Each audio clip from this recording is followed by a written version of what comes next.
ಬನ್ನಿ ನನ್ನ ಪ್ರೀತಿಯ ಪ್ರಥಮ PUC ವಿದ್ಯಾರ್ಥಿಗಳೇ, ಎಲ್ಲರಿಗೂ ಕೂಡ ಸಂತೋಷದ ಸುದ್ದಿ ಏನು ಅಂತ ಹೇಳಿದರೆ ಅಸೈನ್ಮೆಂಟ್ಗಳ ಟಾಪಿಕ್ಸ್ಗಳು, ಪ್ರಾಜೆಕ್ಟ್ ವರ್ಕು ಈ ವರ್ಷಕ್ಕೆ ಏನೇನು ಬೇಕು ಎಲ್ಲದೂ ಕೂಡ ರಿಲೀಸ್ ಆಗಿದೆ. Subject English, class first year PUC ಆಗಿರುತ್ತೆ. ಲೀಸ್ಟ್ ಆಫ್ ಅಸೈನ್ಮೆಂಟ್ ಟಾಪಿಕ್ಸ್ ಇದೆ, ಲೀಸ್ಟ್ ಆಫ್ ಪ್ರಾಜೆಕ್ಟ್ ಟಾಪಿಕ್ಸ್ ಕೂಡ ತಾವುಗಳು ಇಲ್ಲಿ ನೋಡಿಕೊಳ್ಳಬಹುದಾಗಿದೆ. ನೋಡಿ ನನ್ನ ಪ್ರೀತಿಯ ವಿದ್ಯಾರ್ಥಿಗಳೇ, ಇವೆಲ್ಲ ಅಸೈನ್ಮೆಂಟ್ಗಳು ಇಷ್ಟೇನಾ ಅಂತ ಅಲ್ಲ, ಇದನ್ನು ಹೊರತುಪಡಿಸಿ ಇನ್ನೂ ಕೆಲವೊಂದು ಅಸೈನ್ಮೆಂಟ್ಗಳನ್ನು ನಿಮ್ಮ ಕಾಲೇಜ್ಗಳಲ್ಲಿ ಆ್ಯಡ್ ಮಾಡಿ ಕೊಡಲಾಗುತ್ತೆ. ಅಸೈನ್ಮೆಂಟಿಗೆ ಎಷ್ಟು ಮಾರ್ಕ್ಸ್ ಇರುತ್ತೆ, ಅಸೈನ್ಮೆಂಟು ಬರೀಬೇಕಾ ಪ್ರಾಜೆಕ್ಟ್ ವರ್ಕು ಬರೀಬೇಕಾ, ಎರಡೂ ಕೂಡ ನಾವು ಸಬ್ಮಿಟ್ ಮಾಡಬೇಕಾ ಸರ್ ಅಂತ ಇಂತಹ ಡೌಟ್ಗಳನ್ನು ಈ ಒಂದು ವಿಡಿಯೋದಲ್ಲಿ ಕ್ಲಿಯರ್ ಮಾಡಿ ನಾನು ನಿಮಗೆ ಕೊಡ್ತೇನೆ. ಜೊತೆಗೆ ಪ್ರಾಜೆಕ್ಟ್ ವರ್ಕ್ ಬರೆದ್ರೆ ಎಷ್ಟು ಮಾರ್ಕ್ಸ್ ಸಿಗುತ್ತೆ, ಅಸೈನ್ಮೆಂಟ್ ಬರೆದ್ರೆ ಎಷ್ಟು ಮಾರ್ಕ್ಸ್ ಸಿಗುತ್ತೆ, ಇದು ಕೂಡ ಈ ಒಂದು ವಿಡಿಯೋದಲ್ಲಿ ನಿಮಗೆ ಡೌಟನ್ನು ಕ್ಲಿಯರ್ ಮಾಡ್ತೇನೆ.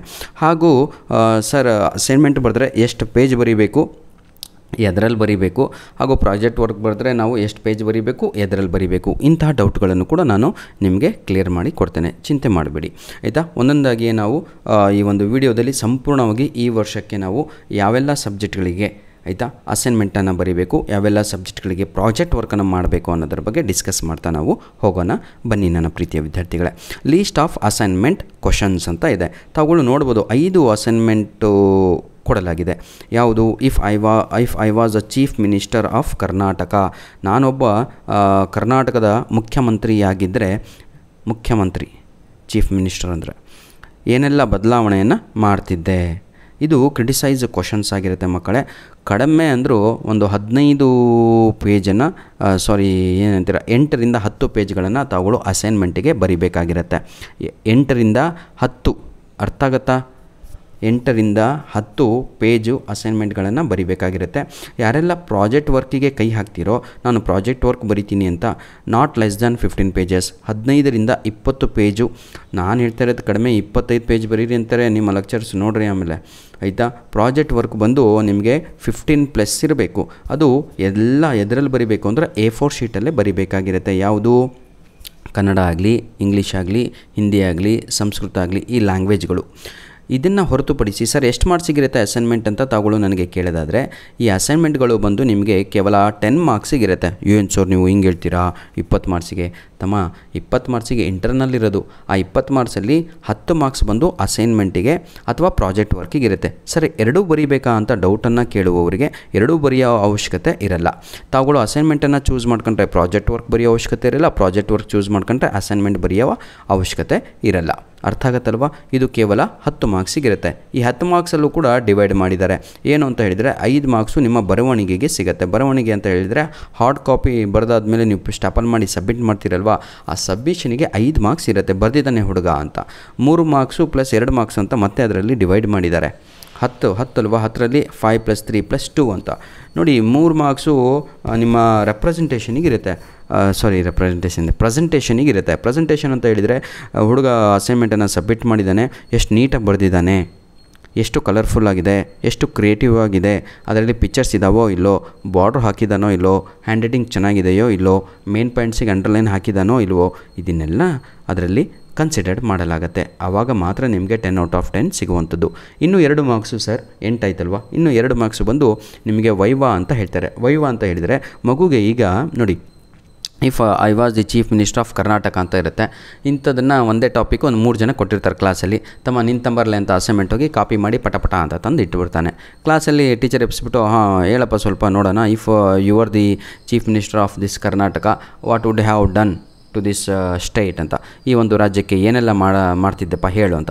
ಸರ್ ನಾನು ಸರಾಯಿ ಬ್ಯಾನ್ ಮಾಡ್ತಿದ್ದೆ ಅಂತ ಕರೆಕ್ಟಾಗಿ ಹೇಳ್ತಾನೆ. ಆದರೆ ಅಸೈನ್ಮೆಂಟಲ್ಲಿ ಬರೆದಿರೋಲ್ಲ.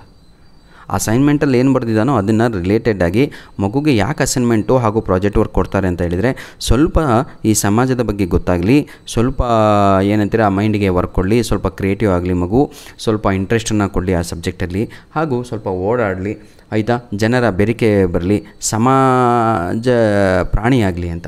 ನಾವೆಲ್ಲ ಸಮಾಜದ ಒಂದು ಪ್ರಾಣಿ, ಒಂದು ಭಾಗ. ಹಾಗಾಗಿ ನನ್ನ ಪ್ರೀತಿಯ ವಿದ್ಯಾರ್ಥಿಗಳೇ, ನೋಡಿ ಏನೇ ಡೌಟ್ ಇದ್ದರೂ ತಾವುಗಳು ಕಮೆಂಟ್ ಮುಖಾಂತರ ತಿಳಿದುಕೊಳ್ಳಿ.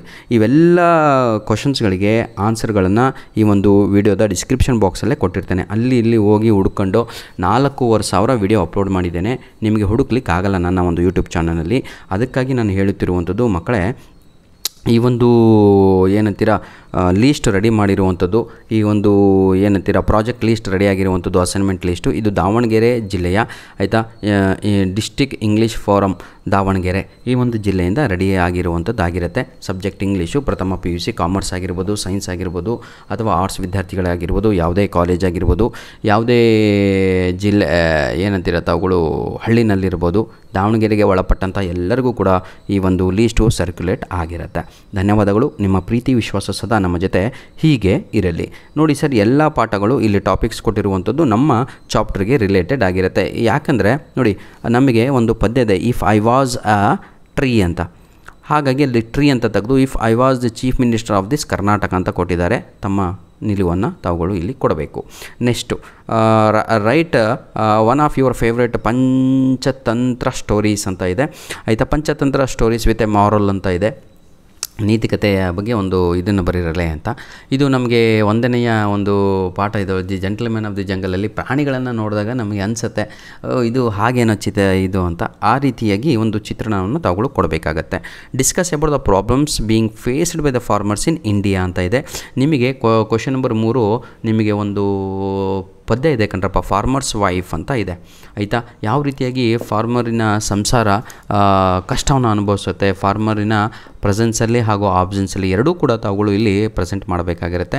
ಹಾಗೂ ಪ್ರೆಸೆಂಟಾಗಿ ಈಗ ಫಾರ್ಮರ್ಸಲ್ಲಿ ಏನಂತ ಗೌರ್ಮೆಂಟ್ ಹೇಳ್ತಾ ಇದೆ ಅಂತ ಹೇಳಿದರೆ, ತಾವುಗಳು ಏನಂತೀರ ಗೋಮಾತೆಯನ್ನು ಅಂದರೆ ಕೌವನ್ನು ಮಾರುವ ಹಾಗಿಲ್ಲ ಅಂತ. ಇದು ಪ್ರಾಬ್ಲಮಿಗೆ ದೊಡ್ಡ ಪ್ರಾಬ್ಲಮ್ಮು. ಯಾಕಂದರೆ he can't take care of that old age cow. ಯಾಕಂದರೆ ಅದಕ್ಕೆ ಖರ್ಚು ಜಾಸ್ತಿ ಆಗುತ್ತೆ. ಮಾರಿದರೆ 20,000 ಆದರೂ ಸಿಗುತ್ತೆ, ಆದರೆ ಗೌರ್ಮೆಂಟ್ ಮಾರಂಗಿಲ್ಲ ಅಂತ ಹೇಳ್ತಾ ಇದ್ದೆ. ಗೌರ್ಮೆಂಟ್ ಮಾರಂಗಿಲ್ಲ ಅಂದಮೇಲೆ ಅದಕ್ಕೆ ಏನಾದರೂ ಪರಿಹಾರವನ್ನು ಕೊಡಬೇಕು. ಹಾಗಿದ್ರೆ ಅವನು ಹೊಸ ಕೌವನ್ನು ಖರೀದಿ ಮಾಡಲಿಕ್ಕೆ ಆಯಿತಾ, ಏನಂತೀರ ತಾವುಗಳು ಅದಕ್ಕೆ ಗೋಮಾತೆ ಅಂತ ಹೇಳ್ತೀರಲ್ವ, ಅದನ್ನು ಖರೀದಿ ಮಾಡಲಿಕ್ಕೆ ದುಡ್ಡೆಲ್ಲಿಂದ ತರಬೇಕು? ಮಾರಿದರೆ ತಾನೇ ಬರೋದು. ಎಕ್ಸ್ಚೇಂಜ್ ರೀ ಅದು. ಅದನ್ನು ಕೊಟ್ಟು ಇನ್ನೊಂದು ಸ್ವಲ್ಪ ದುಡ್ಡು ಹಾಕಿ ಹೊಸದನ್ನು ತಂದು ಅವನು ಜೀವನವನ್ನು ನಡೆಸಬೇಕು ಅಂತ ಇರ್ತಾನೆ. ಆದರೆ ಗೌರ್ಮೆಂಟ್ ಈ ರೀತಿಯಾಗಿ ಹೇಳಿದಾಗ ಗೌರ್ಮೆಂಟ್ ಅದಕ್ಕೆ ಹೇಳೋದು if they are taking any decisions. ಅದಕ್ಕಾಗಿ ನಿಮ್ಗೆ ಇರುವಂಥದ್ದು ಇಲ್ಲಿ ಏನು, if I was the chief minister of Karnataka, if you are the prime minister of this country, what would have taken the decisions, if you are the president of this country ಆಯಿತಾ, ಏನೆಲ್ಲ ಬದಲಾವಣೆ ಮಾಡಬಲ್ಲಿರಿ ಅಂತ. ಹಾಗಾಗಿ ಇವೆಲ್ಲ ಕೊಟ್ಟಿರುವಂಥದ್ದು. What is an interrogative sentence ಅಂತ ಇದೆ. ಇದು ಸಂಪೂರ್ಣವಾಗಿ ಗ್ರಾಮರ್ಗೆ ಸಂಬಂಧಪಟ್ಟಿರುವಂಥದ್ದು. ಟೈಪ್ಸ್ ಆಫ್ ಇಂಟ್ರಾಗೇಟಿವ್ ಸೆಂಟೆನ್ಸ್ ನಾನು ಹೇಳಿದ್ನಲ್ವ, ಒಂದು 8 ರಿಂದ 10 ಪೇಜು, ಒಂದು ಸೈಡ್ ಬರೀಬೇಕು. A4 ಶೀಟಿನ ಒಂದು ಸೈಡ್ ಬರೀಬೇಕು. ಪ್ರತಿಯೊಂದಕ್ಕೂ ಕೂಡ ಬಾರ್ಡ್ರ್ ಹಾಕಬೇಕು. ಹಾಗೂ ಫ್ರಂಟ್ ಪೇಜು ಎರಡೂ ಕೂಡ ಆಯಿತಾ, ಒಂದು ಟೈಟಲ್ ಅಂತ ಹಾಕಿಬಿಟ್ಟು ನಿಮಗೆ ಏನು ಟಾಪಿಕ್ ಅಂದರೆ ಕ್ವಶನ್ ಕೊಟ್ಟಿದ್ದಾರಲ್ವ, ಅದನ್ನು ಒಂದೇ ಪೇಜಲ್ಲಿ ಸಪ್ರೇಟಾಗಿ ಬರೀಬೇಕು.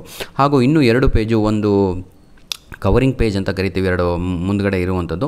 ಅದನ್ನು ನಾನು ಈ ವಿಡಿಯೋದ ಡಿಸ್ಕ್ರಿಪ್ಷನ್ ಬಾಕ್ಸಲ್ಲಿ ಪ್ರತಿಯೊಬ್ಬರಿಗೂ ಕೂಡ ಕೊಟ್ಟಿರ್ತೇನೆ. ಅದನ್ನು ಯೂಟಿಲೈಸ್ ಮಾಡಿಕೊಳ್ಳಿ. ಅದರಿಂದ ನಮಗೇನು ಹೋಗಬೇಕಾಗಿಲ್ಲ, ಅದು ಇರುವಂಥದ್ದು ನಿಮಗಾಗಿ ಅಲ್ವಾ. You can download it from here only. Okay front 2 pages. ಧನ್ಯವಾದಗಳು ಪ್ರೀತಿಯ ವಿದ್ಯಾರ್ಥಿಗಳೇ. ಯಾರಿಗಾದರೂ ಏನಾದರೂ ಡೌಟ್ ಇದ್ದರೆ ಅದು ತಾವುಗಳು ನನಗೆ ಕಮೆಂಟ್ ಮುಖಾಂತರ ತಿಳಿಸಿಕೊಳ್ಳಬಹುದು. ಪ್ರತಿಯೊಬ್ಬರಿಗೂ ಕೂಡ ಏನೆಲ್ಲ ಬೇಕು ಅದನ್ನು ನಾನು ವ್ಯವಸ್ಥೆಯನ್ನು ಮಾಡಿಕೊಡ್ತೇನೆ. ಹಾಗೂ ಇನ್ನು ಉಳಿದ ಬೇರೆ ಟಾಪಿಕಿನ ಮೇಲೆ ಬೇರೆ ಡಿಸ್ಟಿಕ್ಕಿಗೆ ಬೇರೆದು ಕೂಡ ಬರ್ಬೋದು. ಇದನ್ನೇ ಕೊಡಬೇಕು ಅಂತ ಅಲ್ಲ, ಇದನ್ನೇ ಬರಿಬೇಕು ಅಂತಲೂ ಅಲ್ಲ. ದಾವಣಗೆರೆ ಡಿಸ್ಟಿಕ್ನವರು ಈಗ 2,000 ಜನ ಇರ್ತಾರೆ, ಕೊಟ್ಟಿರೋದೇ ಒಂದು 10 ಟಾಪಿಕ್ಕು, ಹೆಂಗ್ರಿ ಬರೀಬೇಕಾಗತ್ತೆ. ಹಾಗಾಗಿ ನಿಮ್ಮ ಶಿಕ್ಷಕರು ಏನು ಮಾಡ್ತಾರೆ ಅಂದರೆ ಇನ್ನೂ ಹಲವಾರು ಟಾಪಿಕ್ಗಳನ್ನು ಹುಡುಕ್ಬಿಟ್ಟು ನಿಮಗೆ ಕೊಡ್ತಾರೆ. ಧನ್ಯವಾದಗಳು. ನಿಮ್ಮ ಪ್ರೀತಿ ವಿಶ್ವಾಸ ಸದಾ ನಮ್ಮ ಜೊತೆ ಹೀಗೆ ಇರಲಿ ಅಂತ ಹೇಳ್ತಾ ವಿಡಿಯೋವನ್ನು ಇಲ್ಲಿಗೆ ಮುಗಿಸ್ತಾ ಇದ್ದೇವೆ. God bless you all the best. ನಾನು ಹೇಳಿದ್ನಲ್ವ, ದಯವಿಟ್ಟು ನಮ್ಮ ವೀಡಿಯೋಸ್ಗಳನ್ನು ನಿಮ್ಮ ಫ್ರೆಂಡ್ಸ್ಗಳಿಗೆ ಶೇರ್ ಮಾಡಿ. ಈಗಾಗಲೇ ಮಿಡ್ ಟರ್ಮ್ ಎಕ್ಸಾಮಿಗೆ ಬೇಕಾಗಿರುವಂಥ ಪ್ರತಿಯೊಂದು ಮೆಟೀರಿಯಲನ್ನು ನಾನು ಅಪ್ಲೋಡನ್ನು ಮಾಡಿಕೊಟ್ಟಿದ್ದೇನೆ. ಧನ್ಯವಾದಗಳು.